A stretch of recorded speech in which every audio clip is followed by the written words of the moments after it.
Nais mo bang magkaroon ng mabilis na ipon at matupad na ang iyong mga pangarap? Huwag mong palalampasin tong video na ito. Videos that will make you wealthy and debt-free.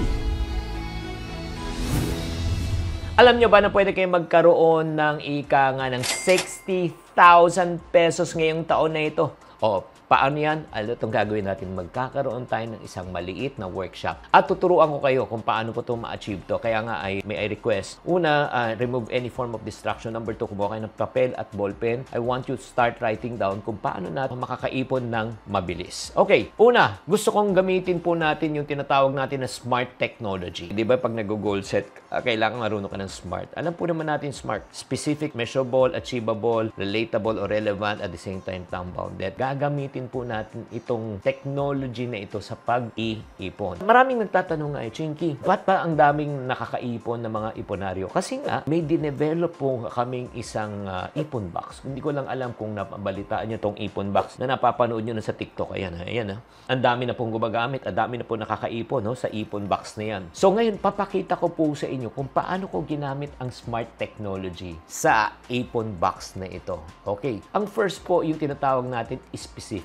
Kailangan po, bago tayo mag-ipon, clearly define your savings goal. Hindi dapat na vague lang siya. Ay, nag-iipon lang ako for general fund. Alam nyo po, pag kayo po ay nag-iipon ng general fund, maniwala kayo, mauubos siya. Kasi ang mindset natin, ay may ipon naman ako, gagastos ka. May ipon naman ako, may gagastos ka. Ay may ipon naman ako, gagastosin mo na naman ulit. May ipon naman ako, nadja-justify mo. Pero pag example, sinasabi mo, I want to save for my iPhone. Dapat ilalagay mo, isusulat mo, yung ilalabel mo, dapat pang iPhone. Katulad nitong ipon box na ito. Kaya nga itong mahalaga na ito, saving for what? Saving for what? Para saan ka nag-iipon? Susulat mo yan. iPhone, travel, education. Sulat mo kung ano yung dahilan mo. That's number 1. Kailangan specific po.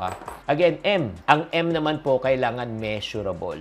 Dapat quantifiable so that you can track your progress. What you measure in life will grow. What you neglect in life will not grow. Like for example, ang tanong, sige, gusto mong mag-ipon. Magkano yung gusto mong iPhone? Let's say, sample lang, 60,000. Dapat sulat mo, 60,000 ang goal ko dito para sa iPhone na ito. Kung titignan niyo rin, itong ipon box na ito, meron din siyang goal, 60,000 ipon challenge. Nandito yung 20, 50, say, nakahulog na po ako ng 120, nakahulog na rin ako ng 200. Yan, nakasulat na rin po dito. At least, kahit di ko pa nabubuksan ng box, natatrack ko na siya. O, diba? Genius siya. Nakagandaan ng box na ito, pwede rin to para sa mga kabataan. Bakit po? Sa kabila po, no? Walang denomination to. Walang din kaya barya, kaya may naririnig kayo. Pwede rin barya, ilagay mo, nasa sa inyo kung anong diskarte nyo. And then A sa SMART is called achievable. Dapat po, realistic din ang goal natin, attainable din siya, di ba? Based on your current financial situation. Di ba? Parang ano yan pag nag-uumpisa ka sa weights, kung bubuhat ka, maliit muna. Like for example, start ka muna sa 5 pounds. From 5 pounds, pagka medyo okay ka na, 10 pounds. From 10, 20, 20, 50. Palaki ng palaki siya. Ganun din po dapat. O, tignan nyo. Ang kagandahan po ng ipon box na ito, start tayo ng 20 pesos. Di ba? Sa 20. Sa 20, pag lumago na naman siya, magiging 50. Kaya achievable na achievable siya. Palaki ng palaki ang challenge. Diba? Smart na smart talaga. So, shout out muna tayo bago tayo matapos. Kay Lali Minin,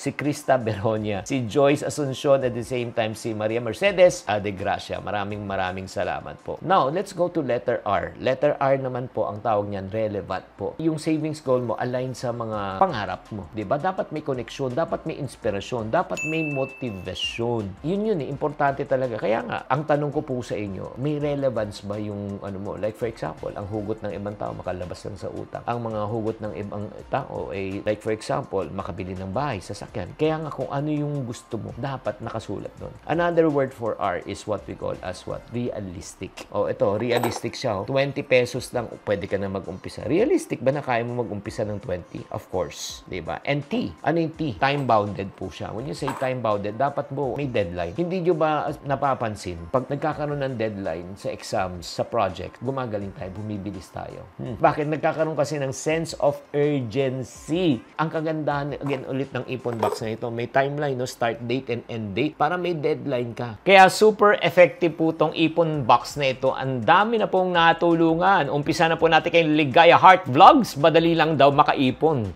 pag ito din ang ginawa mo. Ayan na, nakikita niyo yung papel. Oh. Ang dami ng perang papel. Oo, hindi lang barya. Ito rin may isang tayo isang iponaryo. I am Rachel Bungkad, a professional teacher by profession. Just want to thank you to share the positive impact and goodness of your Ipon Challenge started April 23 of 2023. Tignan nyo naman. Oh, dami naman. Pagkadae-dae naman yan. Ito pa, I finally made it. Claim it and then you make it. Kabado ako nung August 30 kasi medyo malaki ang kulang. Kinabukasan, nagbayad ng utang. Natapos ulit ang challenge despite of ghost month.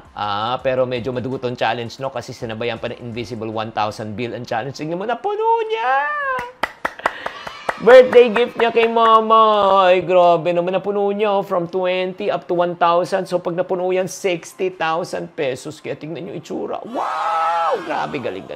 Nakaka-proud naman ka-iponaryo. Kaya nga, ano pang hinihintay niyo, mga ka-friendship? Mag-ipon na rin kayo. Di ba? Grabe naman. Maraming salamat. Sana naman kayo ay makaipon din ng 60,000 pesos itong taon na ito. Tatandaan, tamang karunungan, tamang disiplina po ang susi sa pagyaman.